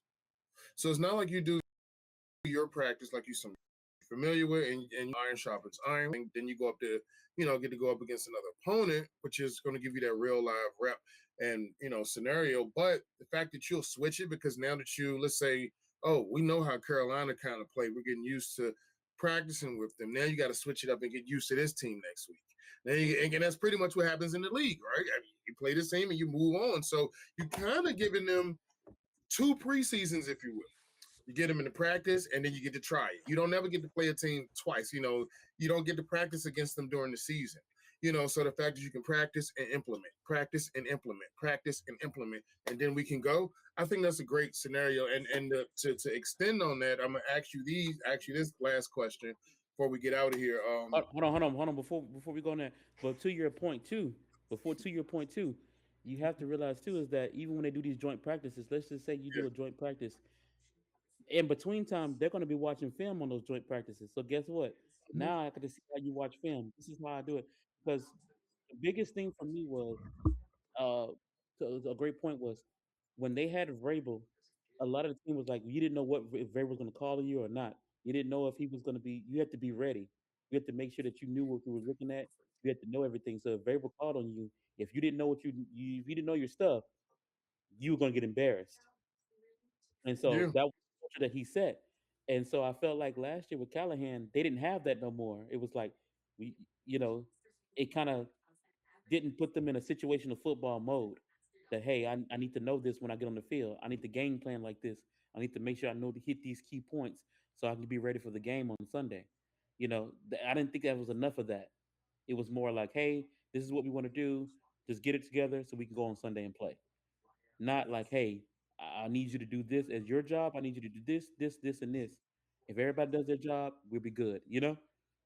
And I think that's the structure that Vrabel had. It went away when Callahan came in because I think at that point we were just so hungry for an offensive mind, we didn't think about the structure that was already there, and it kind of collapsed underneath us to where, like Jeff Simmons said last year, I think people were okay with losing, and then you get in the film room and nobody really you know knows what to expect. Like if we lost with Vrabel's gonna come in mad. He's gonna come in upset, but he's gonna call us out on everything that we did wrong. He's gonna look at every single piece of film, and we got to know we got to explain what we were doing. You know, so that standard wasn't held when Callahan was there. It was more like, okay, we'll get him next time, guys. You know, dang it, next time we'll get him. You know. So it was like the standard was lost, and I think what's refreshing is that Salah and Dable are going to bring that standard back. And I think a lot of players are hungry for that, especially Jeffrey Simmons, that's looking for that. I think that's what he's looking for. He's looking for these coaches going to hold us accountable. You kept that a lot of times last year: accountability, accountability, accountability. And I think this year they think that's what he's going to do. Let me ask you this: what would you rather learn from these joint practices? Would you rather learn whether the starting units that we have in place are actually legit, or which young depth players are actually ready to contribute? Man, I think you got to go for me with the depth and the young players because to me, as a coaching staff moving through the end of the season, and I get it's a new coaching staff, but it's the same front office. They know the pieces. The coaching staff is obviously working hard once they've been hired and all the pieces have come together. They're in the offices. You've heard the interviews. They're meeting. They're there every day. They're there long hours. They've got to already know for the majority who their starting pieces are going into these practices and into the preseason.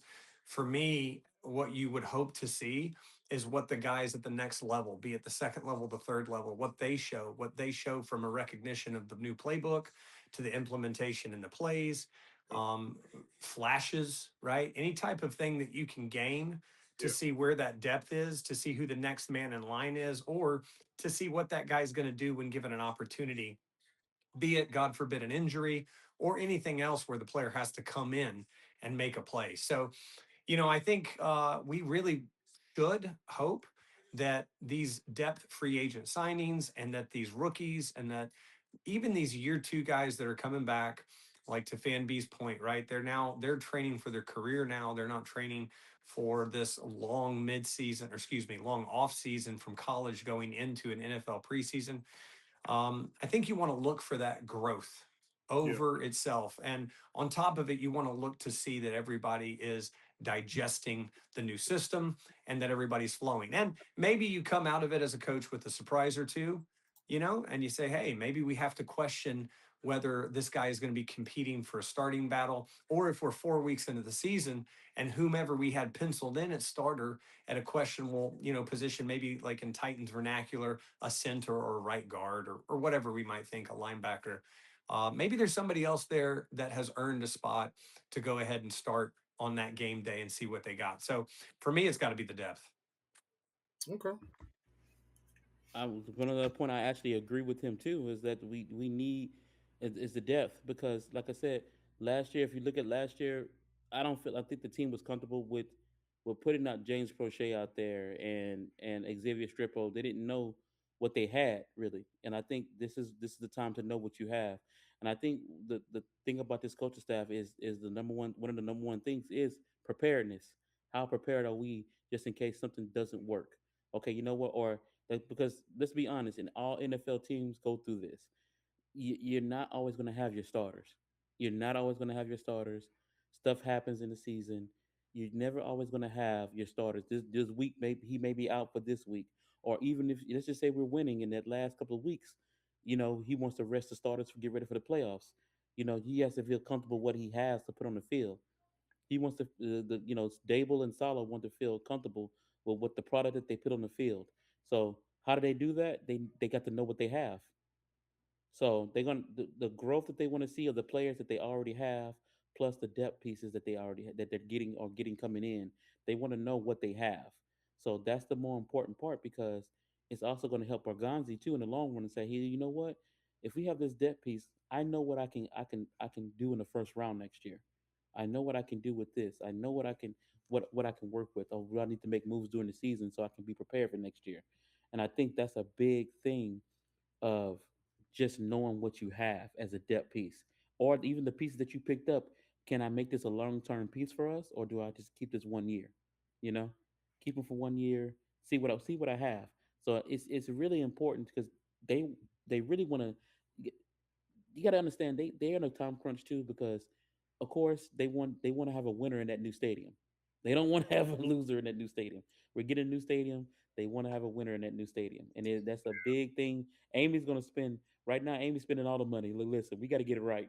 We got Yeah. new uniforms. We got new logo. We rebranding.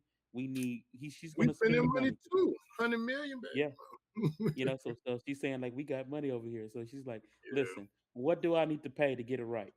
But Hmm. what I also like about her is that yeah, she's opening the checkbook, but she's letting the people do their job. She's letting Berganzi work. She's letting Salah work. She's not stepping in the way. Is this what you want to do? I'm gonna let you do your job till until I have to take over. Until I have to do something. Hmm. But I want to let you do your job. And I think that's the thing that people don't understand is that you have a lot. You have it's like to Vam said. Rome is not built in one day. And if it's built in one day, is it worth keeping? You know, You it's know not. what? I gotta let me jump. Because I really just had a thought. I'm not gonna call it a revelation. It's some. You know what? I thought about something. I don't think we're giving Amy enough credit. You know, and We hear don't. me out We though. don't. And not even talking about right now, because just hear me out. Like you just said, Rome isn't built in a day, and like we hired Borgonzi. We had Borgonzi and Rand and John and Vrabel and Mike and Mike, and you know how that goes. But Amy is an owner. I don't think we people taking that into consideration. Like you don't get too many new NFL owners. You get a new president, maybe. You get a new CEO, or maybe a new GM. Evident. Apparently, but you don't get too many new owners. And while we allowing everyone else to do their job and settle in, like maybe she was trying to figure it out. We can't Yeah. shoot the bullet at her first couple of years if it's not working. And she's trying to figure, okay, I need to do. But you know what? She did come in hands on. Give her the Yeah. respect. She came in hands And on, that's the gave thing him a about new it. locker room, gave him a new weight room, tried to rebrand the team. She tried to put flavor and genuineness back into the franchise and tried to show up and show that she cared. She was a new owner. I mean, could you be an NFL? Do we even know what the owner does? I mean, we know their position, but do we know what it actually entails? And maybe she's trying to figure it out. Maybe she just didn't want to leave things to chance. So maybe that's why she was in I everything. mean, But then figured yeah, out, okay, you know what? Like you said, let me stand back. I got the money. I'll handle that. But let me let you do your thing. I'm gonna trust you to do your thing. And so maybe that's what we're seeing the tide turn in her from her position as the owner as we get to hire better GMs, now better head coaches, and a great quarterback, and what's looking to shape up to be a better team overall. So I want to throw that in there and throw them flowers because while we giving everyone else time to settle in, and let's say that she's getting to her sweet spot right now and understanding what it truly takes and what it must mean to actually be an NFL owner and not like what we're used to evaluating like a GM or a coach or something like that. So it's something to consider actually. Yeah, well, without a to be doubt. onto your point real quick, because like I did my research on it. You when she first took over the team, she had to ask her family, hey, are y'all happy with the team how it is right now? Hmm. And that was like 2013, and she was like, they were like, no, it's just not, it doesn't, this is not her dad's vision of her team. And she's like, it just doesn't feel like what I want our team to be like. So that's why the rest of one reason why she took over. She felt like the fans were not excited about the team. It needed a new breath of energy. And so she understands, she's in very in tune with the fans. And people don't realize that's a big part of ownership. What do the fans, or what are your fans in tune with your team? Are they happy? Are they not happy? And she feels it. She hears the boos when we boo Callahan off the field. She sees everything. We booed And Nagy don't think, being a yeah, possibility. exactly. So she understands that. And so when she sees that the fan base is not happy with the team, she wants to make changes. She and to me, what it to me is like, I didn't get this right. Let me get this next part right. I didn't get this right. Let me get the next part right. And so to me, it's not necessarily of a thing of that she doesn't care. Is it that she's trying to figure out herself too, to the next spot, to the Yeah, next to the next thing. and B, if I can make this point just on that, man, you're not going to hear me ever down Amy because, I could care. Honestly, I could care less if that woman does an interview. It doesn't matter to me. Like, Yeah, if I'm a Oh fan of yeah, an NFL team, I don't care that the owner's out there in front having interviews. You look at somebody like Jerry Jones or some of these other NFL owners that go out that's and my talk and prime kind, example. kind of embarrass themselves at times in interviews. I don't care. You know what I care about? If you start a business, anything you're passionate about and you do, you're going to fail and you're going to have to learn from those failures and have to grow. But one thing that she has consistently shown is that she's not afraid to learn from those failures, to pull the trigger, to make the changes organizationally, and to help this team grow into a vision that she has, which includes that new stadium that's being built. And it is an investment not only in the city, it's an investment in the franchise, it's an investment in the future. And I think Bandit, I think you hit it spot on, man. I mean, like, we got to give her more flowers for what she's doing for this organization. And yeah, unfortunately, maybe the majority of the fan base will only do it when they see some kind of trophy or something. But I think she deserves more at this current moment for Now, that's sure. the thing too. That's the thing too, Van. She wants that trophy. She told us this is not my dad's NFL anymore. She understands what it is when she makes statements like that. It tells me that she listens to everybody. She listens to what's going on in the fan base. So to me, I never talk down on Miss Amy because of the simple fact that I understand being an NFL owner is a tough job still. You have a lot of people to answer to. You have a lot of people to pay. You have a lot of people to put in the right positions, and you have to get those decisions right, or it can cost you. It can cost you with money. It can cost you a fan base. It can cost you a lot of things. So to her, it's always a risk with the decision she makes. So to me, looking at the decision to rebrand, from the rebrand, the new stadium, to everything that she's trying to do to build up this team, to make this fan base excited again, to her is well worth it. It doesn't matter how much it costs to her at this point, because it's more like, I want these fans to be proud to say I'm a Tennessee Titan fan. And I think that says a lot to her when she goes around, because I remember when she first took over, a lot of people were like, we don't really see the Titans in Nashville. We don't see a lot of They didn't see a lot of, this screams this is where the Titans play. It was more like Tennessee Vol country. They saw more Vol stuff there than anything else.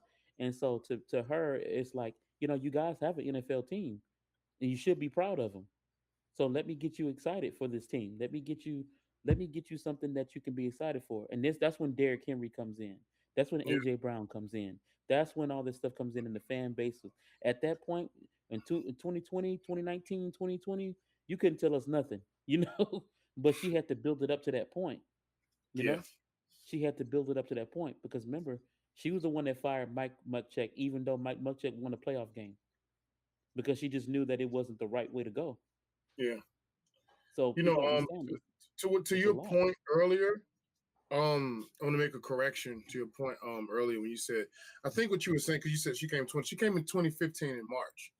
I think what you Yes, might be referencing is actually when Bud died. Bud died in 2013. that's what it Okay, was. Okay, yeah, that's what it you was. know, Yeah, and she took over in March of 2015. So yeah. so And I think that's, that those couple years, I think somebody who was over. Was it her brother-in-law or somebody who I was want running to it? say I want to say her brother-in-law, somebody was running it, and they didn't like how the team was getting ran. Yeah. And so that's what, and that's the year. It kind of was refreshing because we had heard, and that's the year we drafted Mariota, and it kind of opened up a new saga for us at that point. I think 2 years later we ended up getting the new jerseys, and kind of felt like we were headed, and because we all believed in Mariota, at least wanted him to Yeah. succeed on some level. I think he went Oh yeah. to play, yeah, because I think we went hell, I think we went. Well, we know we had less games, but it was 3-13 that year, I believe.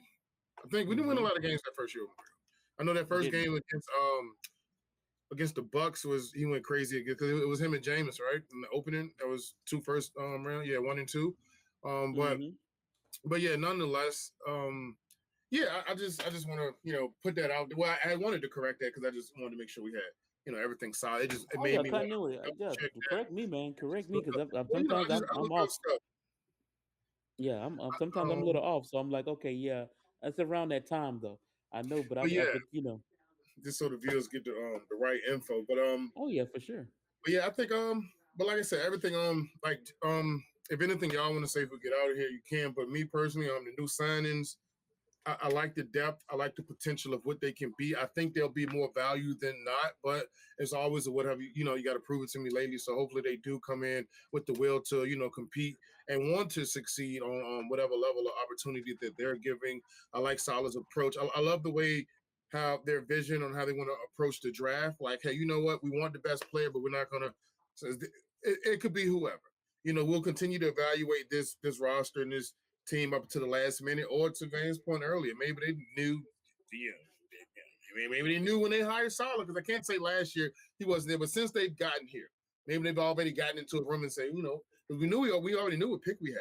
So maybe they've already gotten into a room and selected that. I mean, that seems to be, that could be Borgonzi's his MO. And then the joint practice vision of trying to keep them competitive and what I would consider giving them an edge, and it could be elite to either or. It could be elite for the starting unit because it's still a new unit. Even if you have starting caliber players, none of these players have played together yet.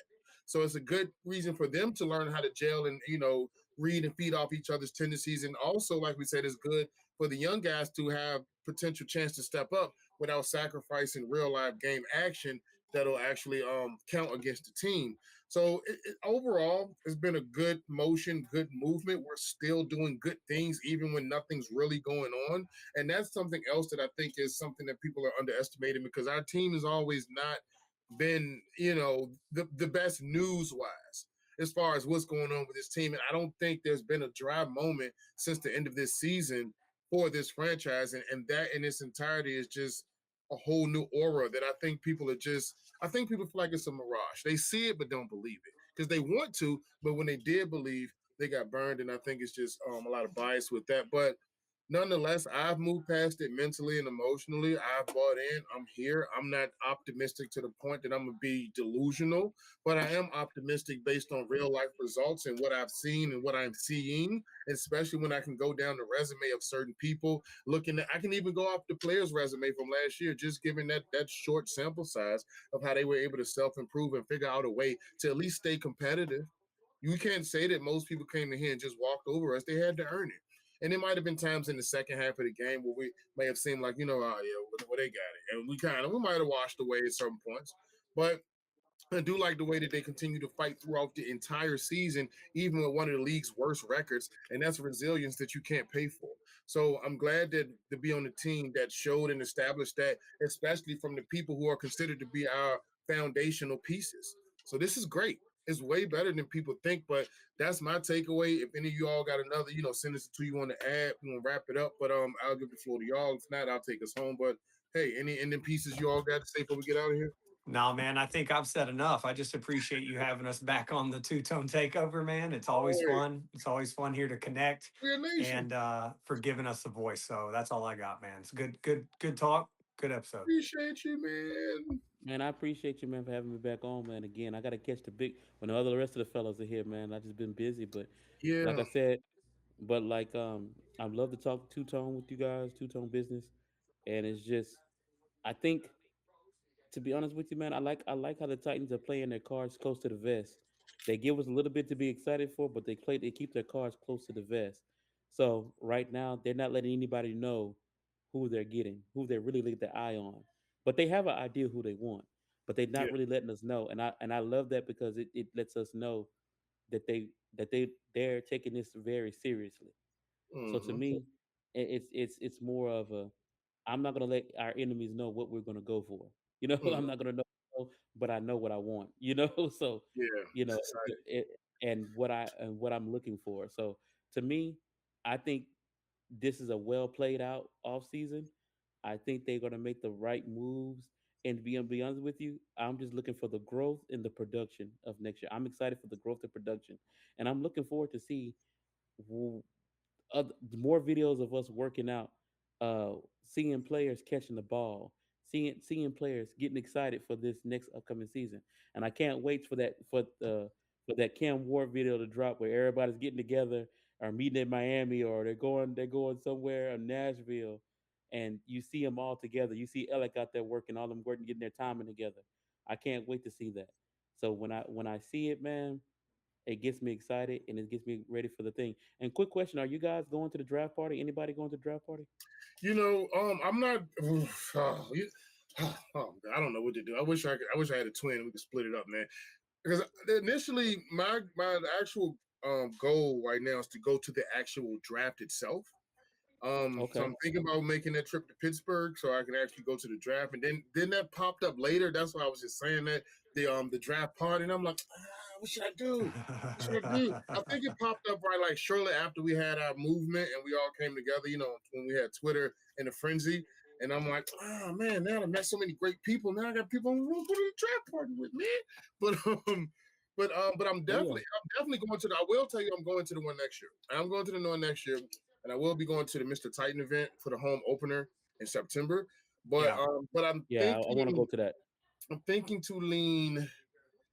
I think I'm gonna just go to the draft. I think I'm gonna live stream it for y'all and give y'all some real live action and some recordings from that. And then while I'm up there, at the end of that, of course, I can get to the room and we can do an episode while I'm there. But like during the recap, but during the actual, I think I'm gonna Yeah, it'd try be to sick. get us live on Twitter. I think I'm gonna actually go live and just give y'all some real in area action and y'all kind of guide me, tell me hey, what you want me to do. You want me to go here, there, you want me to talk to this person, that person. I'm gonna be your virtual tour guide. But I think my goal, I think I'm gonna actually go ahead to Pittsburgh and do that because I just think that'll be an experience in itself because I've never been to an actual draft itself. So I Oh, just think that that's gonna be great. experience would be great. And then next year I am dedicating to our draft party in Nashville and the one. But that's my plans for this draft this year. Yeah, For sure, man. I'll be partying from this room right here I this got you. year, I got you. and then I hope I'm going to plan on coming to the Mr. Titan event. Yeah, I got you, Yeah, man. I'm a live stream. I got you. because I was thinking too that if it is that day, guys, maybe we could do a live stream with the guys that's at their house that we can all live stream it together, and we can just watch the draft party. And I mean, you can do your stream at the draft, or you can join the hours while you're at the draft, and we're there watching it live on TV, so everybody can get our reaction to it. But I Yeah, think that would be an awesome thing to do. Maybe something we could talk about.